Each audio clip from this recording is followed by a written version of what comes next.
The Dice Tower is made possible by listeners like you. Thank you for your support. And by Cool Stuff Inc. Cool Stuff, in stock at CoolStuffInc.com. The Dice Tower, episode 502.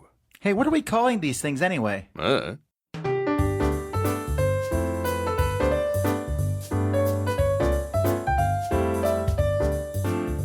Welcome to The Dice Tower, a podcast about board games and card games, and especially the people who play them. On today's show, Suzanne is back to tell us about some more of her recent plays, and we let the conversation go where it may. I'm Eric Summerer, and here's your host, the Cogsworth to my Lumiere, Tom Vassell. Okay, I like this one. Oh, good. And I would like to digress briefly. Briefly. A few weeks ago, I decided to take the whole family to the movies, which is something we rarely do because that's super expensive. Mm-hmm. And I said, let's vote Beauty and the Beast or King Kong. It was 8-1 for Beauty and the Beast. Okay. All right. I voted for King Kong.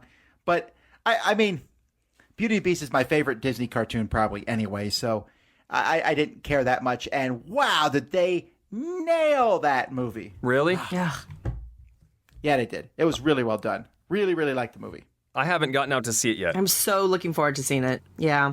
Yeah, getting to movies is, for some reason, getting to the movies is so tough, but Beauty and the Beast is like the number one, like, I want to see it in the theater. I want to bring the kids. It looks beautiful. Yeah, we just haven't had a good pocket of time to do it. And then I went and saw King Kong with Larla anyway. Hey, folks, you might have heard another voice with us, and that is Suzanne Sheldon. Welcome to the show. Hello. Thank you for having me back. Sure, we had so much fun with you. You got to stick around for another week. After refusing to break the tie, we still brought her in. Now, this, folks, is going to be a short episode. Obviously, you can see that by the size of the file on your iPod. But that's how it's going to go from now on. We're going to do a long and then a short, then a long and then a short. If we were another podcast, we'd probably call this Dice Tower Express. But we're not. Just clarifying. This is the lounge edition. We're all sitting here in our smoking jackets and bubble pipes. Ready to just chat. Why would you put a different jacket on for smoking? I don't know. I don't understand. So that the smoke absorbs into that jacket, and then you can take it off, and then you don't smell like smoke all the time. There you go. Okay. Well, anyhow, this is my Cheeto jacket. I'm going to start off with the game since Eric's off in some other fantasy world. I'm setting the scene. Dress up in his mind. All right. Rocky Road a la mode. I probably should have talked about this in the last episode since it was a very dessert-oriented show. Sure.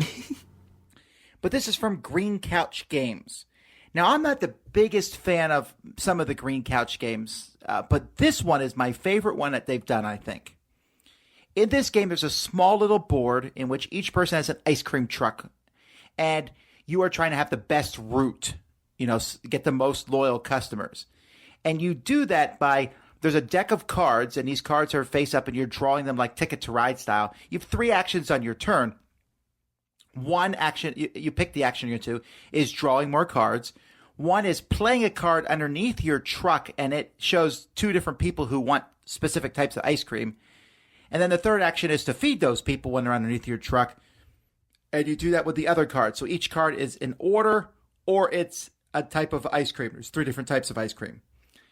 Once you completely fill an order, feed both customers, that card becomes victory points and or discounts on future customers. Like, hey, now I always have a creamsicle. I always have at least 1 creamsicle. So all customers who want a creamsicle need 1 less creamsicle for their orders. First person to get to a certain number of victory points is the winner, and that's it. The main mechanism of the game, though, is you take these actions, but the turn order is done very similar to Around the World in 80 Days, Thebes, where whatever truck is at the back takes an action, and each action moves you forward a certain number of spaces, and if you are still the last truck, you get to go again type thing. So like when it's your turn to draw cards, you can draw up to 5 cards, but for each card you draw, you move forward 1 space. And when you put an order under your truck, that order is going to be 1 to 3 spaces you move forward, depending on how good the order is. It's a very small Ticket to Ride-ish style little game in a sense. I love the theme. I love ice cream. I like to clarify that. This, I think, the second episode in a row I've said that now. But it's just a small little fun game. It's Rocky Road a la mode. Yeah, I love the multi-use cards too. I like that each card can be used for two different things. I think that's really neat too. Yeah, you know you're gonna get this. Oh, I backed it. But I think my last name being Sheldon, I was like way down on the mailing list. So I literally just got it a few days ago in the mail. Wait, do some Kickstarters ship in alphabetical order? That's what I tell myself. They can't ship them all at once. That's interesting. That would really be bad for me. Yeah. Tom, in the board gaming world, the alphabet begins with V. Ooh, can I? That's a cool quote. That is really good. Yeah. Oh, man, yes. Oh, dear, Eric. I think I might have just pumped his ego a little bit too much. You've set something in motion here. This is the beginning of something. Oh dear. What have I wrought? I'm gonna muse on this. Eric, you got a game? Okay. Think about this. Yes. I want to talk about a game called Maze Racers. This is one that my son tracked down at ConCon and loved so much he insisted that we get a copy. And the gentleman who brought it, the designer, sold out of his case that he brought. Maze Racers is a maze construction game. Each player, and it's a 2-player game, has a tray, a magnetic tray, and they're using foam pieces that have magnet backs on them to create a maze that you will then tilt this tray, moving a little red plastic ball from a start space to an end space and then back again. And you're creating a maze as quickly as you can, trying to make it as difficult for your opponent to work their way through. And then once you finish, if your opponent has not finished, you flip a timer, and they have until that timer runs out to finish their maze, and then you switch trays and try and race to see who can complete the 2 mazes first. And the first player to do so wins. Very simple. It plays extremely quickly, and depending on how long you spend making the maze, that part can go very quickly as well. But if both players are being very meticulous and working their way through this process, it can take a little long. What I like about it is that you're constantly trying to figure out what's going to trick your opponent into taking more time than they think it's going to take. And sometimes open space is really tricky, or making little momentum traps that if they're moving this marble in one direction, they're going to get stuck down a weird corridor or an extra little flare that you've created. And trying out these ideas. How is this trick going to work? Is this going to be a successful trap for my opponent? And then making that a reality using these various shapes. It's like a construction toy and a game in one. And I love it. It was really fun. And I'm glad we were able to pick up a copy of Maze Racers from Foxmind. That sounds awesome.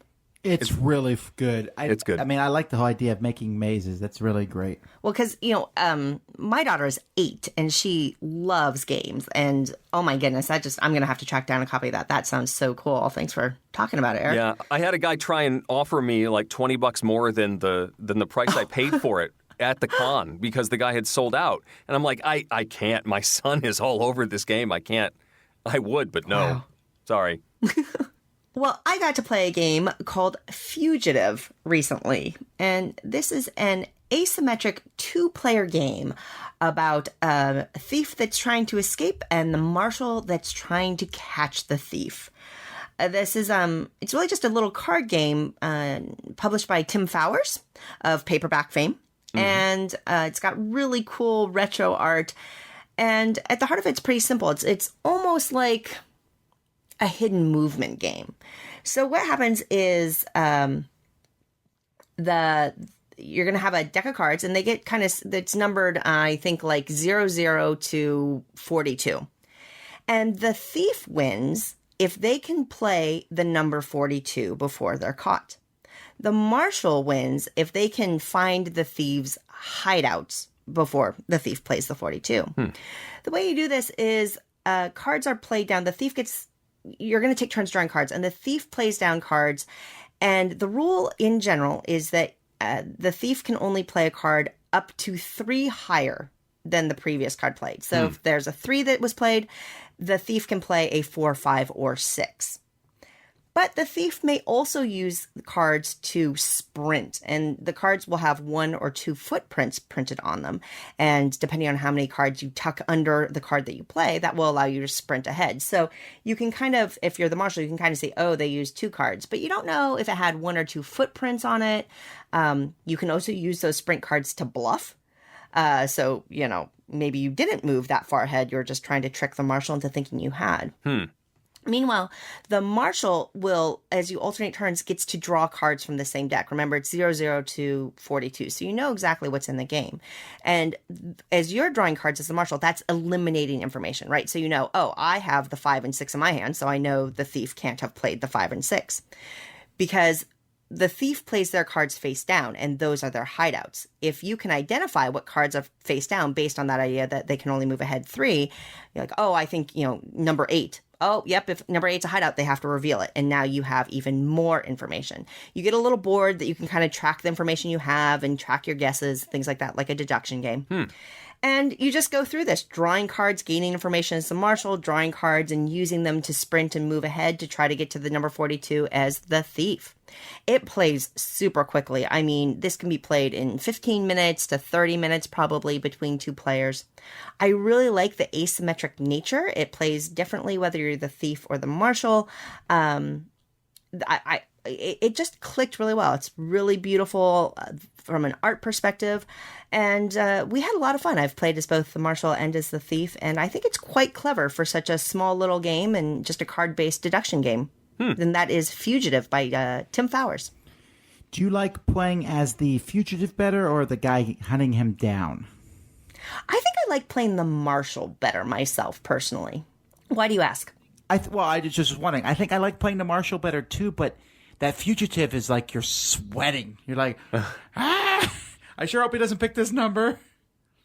Oh, yeah. And I mean, you have to be quite clever as a fugitive because, you can use any of the cards in your hand to sprint, but you have to plan ahead because if you accidentally use a card to sprint that's going to kind of like make it more difficult for you to get to that 42 down the line, you regret it.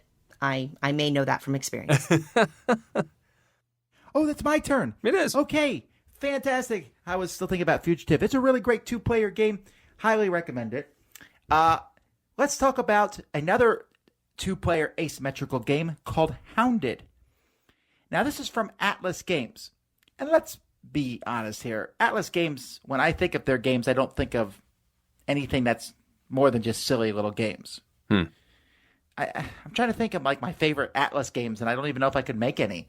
They've made Gloom, and they've made some other stuff, but this one is very similar to the style game that Suzanne just talked about. One person is a fox, and the other person is a hound master with some hounds chasing down the fox. I'm not saying I approve of this, but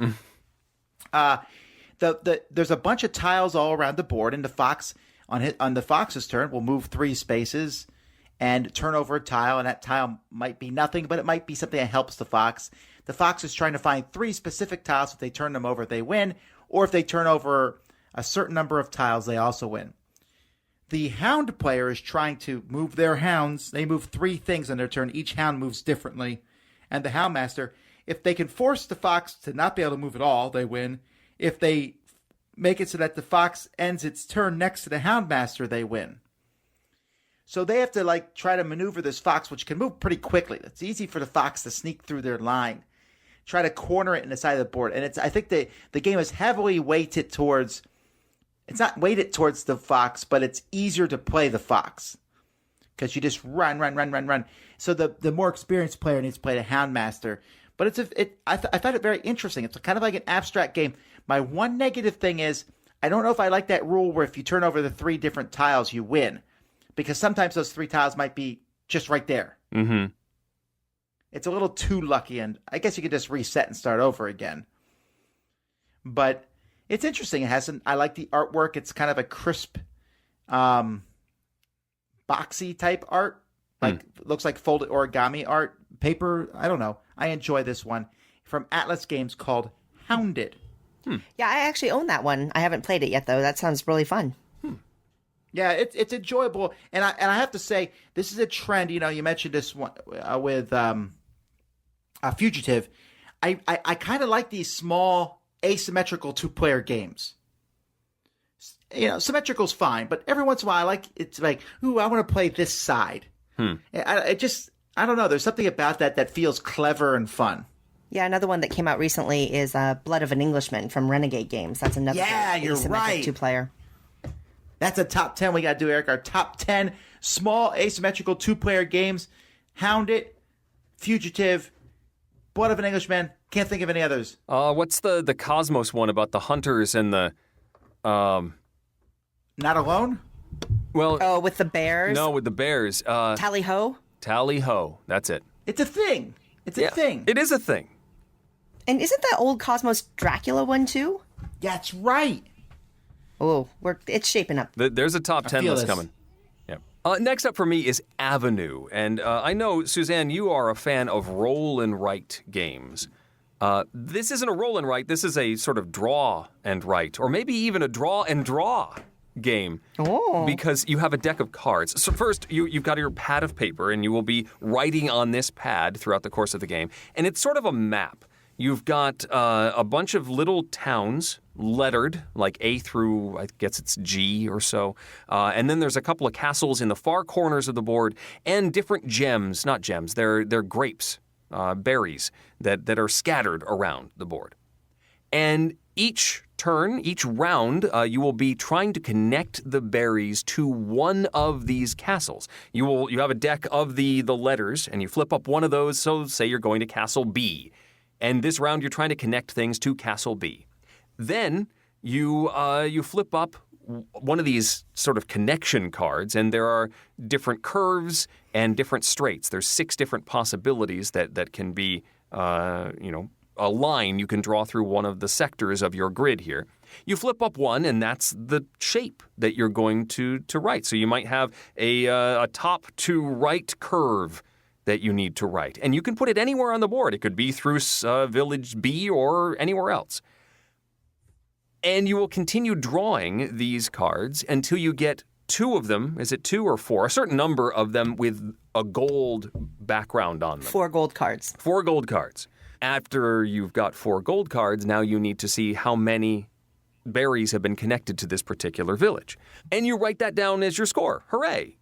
The trick, however, is that you need to continually get a better score each round. So you can forego drawing a shape during your turn and instead look at what's coming next in the deck of village cards so that you can plan ahead and maybe get a better score next round. Because if you don't get a better score, you get a 0 for that round, and that's painful. You don't want that. It's tricky. Because you're trying to plan for the future and hope that you get the right draws as far as what shapes you're able to draw, but you don't want to paint yourself into a corner so that you can only make progress if you get a straight up and down. Tricky, and certainly almost a push your luck aspect. I don't know if it's one I'm going to run out and get. I found it almost too frustrating, but it's certainly a challenge, and that's Avenue. And I take it you've played this before, Suzanne. Yeah, I mean, I can understand where you're coming from, Eric, but Avenue is absolutely one of my favorites in this kind of roll and write or draw and draw games. I think it's brilliant. I think the fact that you have to have that increasing score adds a lot of tension. Trying to predict, and plan your routes so you're open, but you're not leaving too many gaps. Because if you don't manage to close your gaps, you don't score anything. Mm-hmm.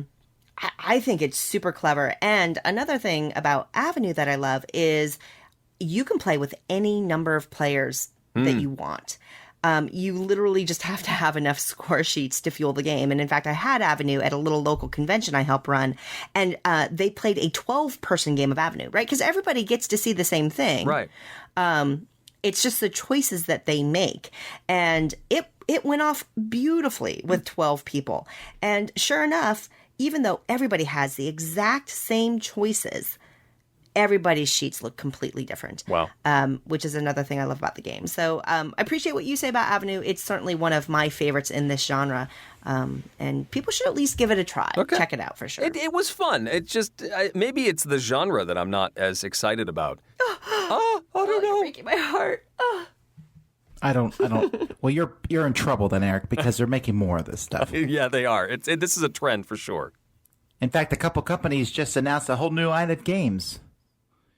The Roll and Write games. What companies were those? 2 companies combined together. Right, Button Shy and Nevermore. That's right. Man, we need to have Suzanne on more often. She just has these answers, Eric. She is ready. She knows her stuff. I'm just psychic. That's all. No big deal. Okay, well, I wanted to talk about Moons, which was designed by Robert Burke and is being published through Quick Simple Fun, QSF Games. I got to play this at Gamma and promptly had to own it. Moons is a trick-taking game, and I am a huge fan of trick-taking games. I just love them. It's one of my absolute favorite types of game in general, so I'm a little biased towards them in general. But modern trick-taking games take that core and then add something to it or takes it to the next level. So with Moons, it has at its core a pretty straightforward trick-taking game where, somebody plays a card of a specific type and then the next person has to match that type if they can, but play a higher value to win the trick. But in Moons, those suits are 4 different types of planets or moons. And added on to that is when you win a trick, you get to take a token for a specific type of planet. And this is another really fascinating thing. At the beginning of the game, you seed a little tableau, a 3-card tableau in front of you. And whatever cards you put down in front of you, those are the 3 type of planets that you can take for those sets. But there are 4 types of planets. So, that's a little interesting twist there. So you build that tableau and then you start playing this trick-taking game. When you win a trick, you can take a planet of your choice as long as it matches one of the planets in your tableau. If you cannot follow suit and you break the suit, which is, again, very standard trick-taking play, then you get to take a token that matches the card you use to break the suit with, which is a really excellent twist. And at the end of the game, as you're going through this, you will score points based on these sets of tokens. If you can get a set of each of the 4 different types of planets, you get 10 points. If you get a set of 3 of one type of planet, you get like 2 or 3 points. So there's huge point incentive to get all 4 token types. But again, your tableau only has 3 of those planets in it. So to help you along with that, beyond the breaking the suit element where you can kind of finagle your way into an extra planet, there are also these asteroid cards. And asteroid cards give little rule-breaking tricks like trading tokens with an opponent. So, hey, that opponent has the planet that you need to complete a set of 4. You can just trade with them using those asteroid cards that you get during the game. So Moons is a very straightforward trick-taking game. And for me, it adds just enough interest on top of it to make it feel different and compelling in its own right. And I thoroughly enjoyed it from Quick Simple Fun Games, Moons. Z said something like better than diamonds. Do you agree with that? That's tough. I love diamonds. And I can see where Z is coming from on that front. I have played dozens and dozens of games of diamonds and I still love it. I've only played like 4 maybe games of Moons at this point, so give me a few more rounds with Moons and then ask me again. This actually has me excited though, because a new trick-taking game that's a cool thing to have. 100% agree. I like the tableau manipulation. One of those asteroid cards lets you take some of the cards that are in your tableau and then put them in your hands so you can use them later. That's right, yep. And exchange. I think there's another one that exchanges them with opponents and messes. So suddenly they can't collect maybe the type of moon that they need. So yeah, there's a lot of situational manipulation that's layered onto the trick-taking aspect of this game that does make it an interesting challenge. The next game I want to talk about, I'm stealing it from Eric's list here. What? Because we can both talk about it. Because it's Escape Room the game, and Welcome to Funland they had an expansion for. And they had another one, Murder Mystery, I think it was called. Yes. You've only played the Welcome to Funland one. Well, I have not gotten Murder Mystery to the table yet. Okay. These expansions are both marked 16 plus, I believe. They are. I don't know that that's necessary. No. At least not with Funland. Yeah, I don't think I think they'd be 13 up, maybe. Maybe they're talking about the difficulty of it. I want to know, Eric, did you beat Funland? We beat Funland with, I believe, 1:13 left on the clock. Okay, we did not. It was close. We did not. We were doing pretty well, and we got beat up on the final one because there was what in retrospect was a really obvious puzzle that I tried to brute force in a very bad way. And I'm pretty sure you know what I'm talking about. It's possible. We'll have to talk about it off air just to get the specifics. But I actually really enjoyed Welcome to Funland. I felt like the puzzles were strong. They were logically clear, but still difficult. You sort of knew you had to do something, but it took a little bit of time to make it happen. And I liked that bet. Oh, I know. Let me finagle this. Let me work with these objects or these clues. And I know what I need to do, but it's not something I don't just have to figure out the trick. I have to actually do some stuff to make this happen. And getting as close as we did to losing, we entered a lot of incorrect keys for this one. Making some logical errors and then go, oh, no, that was dumb. Let's refinagle this. This may be my favorite of the scenarios so far. You know, come to think of it, maybe the 16 plus is the implications of the thing. This is not a spoiler. In this one, you are going into a carnival that was abandoned and now is restarted for some reason. There's creepy clowns. If you don't like creepy clowns at all, no, they kind of exist on the fringes of this. But the story at the beginning is like a little girl went into this carnival and all they found was a red ribbon. That's kind of like, it's like a really dark out. They never even talk about it. It has nothing to do with the puzzles or anything. Right. It was just kind of like, yay. You could gloss over some of those details, but of course, the first time you're reading, you're not sure if those are important. So you can't really skip over it? Yeah, I guess. But Eric's right. This one was fun. I don't know if it's my favorite. My favorite is still probably the lab one. Yeah, that one's very good as well. From the escape room itself. But this was a 3.5 stars difficulty.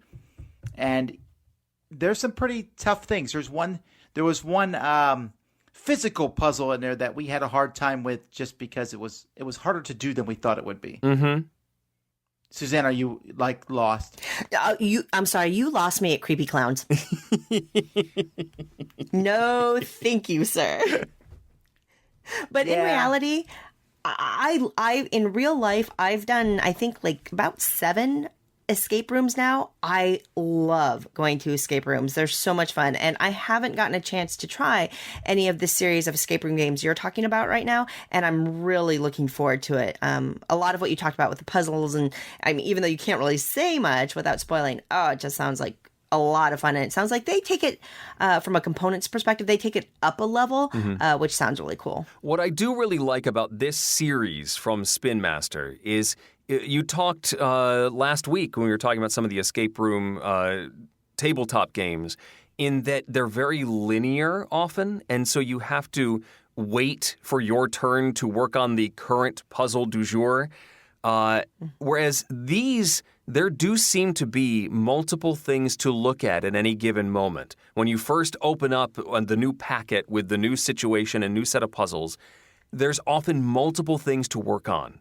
And so if you have a group of 4, you can really sort of team up in small groups, have everybody looking at something different. There's a lot of things to work on at once, as opposed to one single puzzle that needs to be solved before you can move on.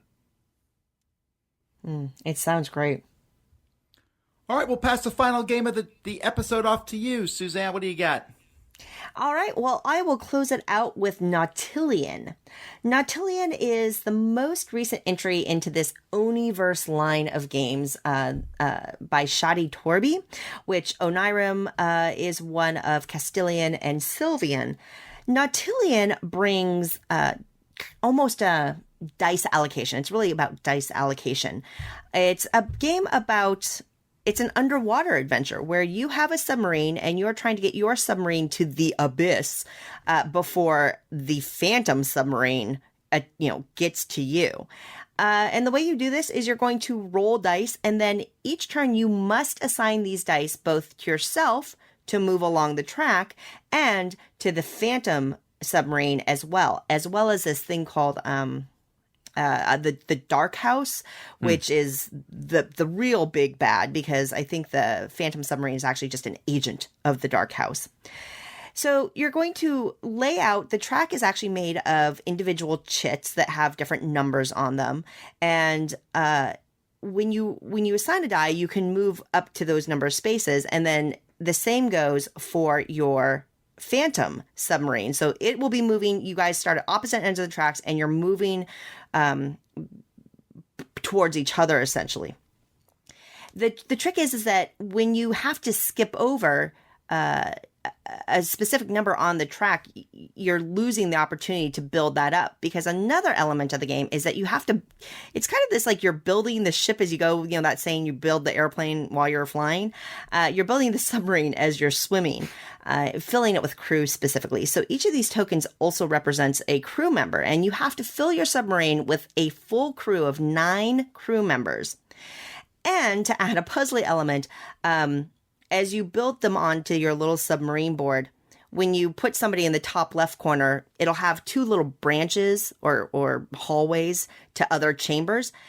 That's where, those are the only 2 crew members you can pick up next. So you have this randomized token track with these different numbers on them. And as you land on them, you can pick them up and put them in your submarine. But sometimes you're going to have to skip over them. Sometimes the Phantom submarine is going to chomp them up for you. So really, watching what's available, making smart choices about how you allocate these dice, when you sacrifice, when you have to make tough decisions. There's a lot going on, and I've only played the base game a few times, and there are a number, similar to a few of the other games, there's a number of kind of mini expansions to change up the gameplay. If you enjoy solitaire gaming, which I do, Nautilion has all that Oniverse, really gorgeous, lush, kind of stylized art, and the gameplay is intriguing. That dice allocation element that's, random because it's dice, dealing with the challenge of allocating those dice and picking up the crew members, making smart decisions about, where you put your first crew member, etc. I really, really enjoy this one. It's a good one that I look forward to exploring even more. And that is Nautilion. In the US, it's published by Z-Man Games. I'm looking forward to trying this one out. I haven't played it yet. Yeah, and I know you're not much on solo gaming, Tom, but of all of the Oniverse games, I think Nautilion is the one that would appeal to you the most. So I hope you give it a try. Where do you rank it amongst all of the Oniverse games? Honestly, with a few more plays under my belt, this could be my number 1 favorite. I like it that much. There's another one called Castilian, which is very puzzly as you're laying these tiles in specific order with placement rules that I quite enjoy. I also enjoy the classic Onirim. But Nautilion, I really like the dice allocation. So it's pretty high up on my list right now, to be honest. Well, there you go, folks. A pile of games, and we're out. We'll be next week with another special guest who will probably not be nearly as awesome as Suzanne, and another top 10 list and more. But we hope you enjoy these. At least we're talking about games, right? Yeah. And dessert, if we can possibly stick that in there somehow. Dessert. We're gonna end this, and Suzanne's gonna just go and start eating a pile of dessert, and then we'll get blamed, and I'll feel proud. Suzanne, thanks for joining us for the past couple episodes. We really appreciate it. Folks, thanks so much for joining and listening to us. We appreciate it. Until next time, I'm Tom Vassell. I'm Suzanne Sheldon. And I'm Eric Summerer. And you've been listening to The Dice Tower. Thanks for listening. Promotional consideration has been provided by game publishers in the form of review copies of games. This episode, number 502, was recorded on April 5th, 2017. Coming up next week, join Tom, me, and a new special guest for our Top 10 Combat Mechanisms. This podcast is sponsored by listeners like you. Thank you for your continued support. And speaking of support, the Jack Vassell Memorial Fund is dedicated to providing support to members of the board gaming community in their hour of need. If a catastrophic event has become more than you can handle, find out how we can help at jackvassell.org. The Dice Tower is produced by Tom and me, with assistance from Itai Perez, Derek Porter, and Rob Searing. Combat Kermit action figure provided by The Frog of War. Timothy Pinkham composed our theme, and hosting is provided by Cool Stuff Inc., where you can find great games at great prices at coolstuffinc.com. Let us know what you think of the show by posting to the Dice Tower Guild at BoardGameGeek.com, following the Dice Tower on Twitter, or by emailing us at dicetower@gmail.com. And don't forget to visit the other shows in the Dice Tower network, including Four Corners of the Board, The Broken Meeple, Flip the Table, Start Space, The Game Pit, The Secret Cabal Gaming Podcast, and Board Game Blitz. Find out more at dicetowernetwork.com. Until next time, from all the gang at the Dice Tower, have fun gaming. I'd like to think in this lounge version of the Dice Tower that we're all eating small desserts. Maybe cucumber sandwiches. We're so sophisticated. Sitting around a roaring fire. How about instead of a smoking jacket, I have a dessert jacket? A jacket I only wear when I'm eating desserts. There you go. I would back that on Kickstarter in a heartbeat. I'm sorry, I can't eat this pie. I'm not wearing the right jacket. The pockets have melted chocolate in them, so if I want to dip something into them, I can. Ew. Well, that's just a Willy Wonka thing right there. That is a Willy Wonka thing. Don't think too hard on these things, Suzanne. It just works. It just does. I'm on board. Make sure I wear a size women's large. Thank you.